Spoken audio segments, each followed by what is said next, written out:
COVID, unfortunately, has highlighted many cracks in our food system, not only domestically in the U.S., but around the world. And globalization has a lot of benefits in a lot of ways, but it also presents a series of challenges and vulnerabilities when something like this happens. And these are complex systems that are barely held together.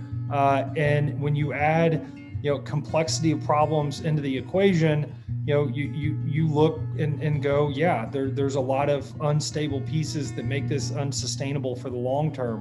COVID-19 has changed so much about how Food Bank of the Rockies operates and has caused us to grow to meet the need more than we ever thought would be possible within a year.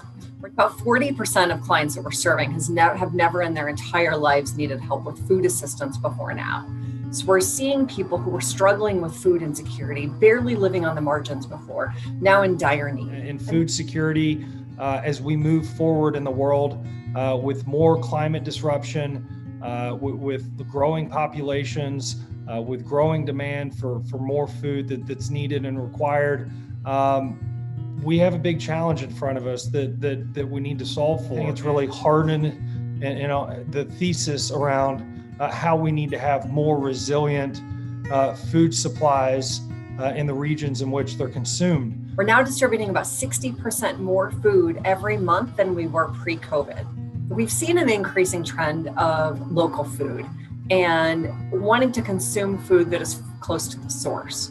So we are sourcing a lot of our food locally and also trying to connect with local agricultural partners. What we found in the middle of the pandemic is grocers need long-term stable supply. We are moving into an era where we have to have resiliency built into our models, or if we don't, we're going to get punched in the gut the way we did with COVID. And the magnitude of today's hunger crisis has really exposed the breadth and depth of this problem in our community, and that the solution needs to involve food banks and food pantries, absolutely, but we can't do it alone. For us to continue to step up for the long haul of not just COVID response, but to help solve today's hunger crisis, we need community-wide solutions. We got a long way to go, but the problems have presented themselves, and now we need to come out of COVID and figure out how we're going to work together to build a more strong, resilient food system.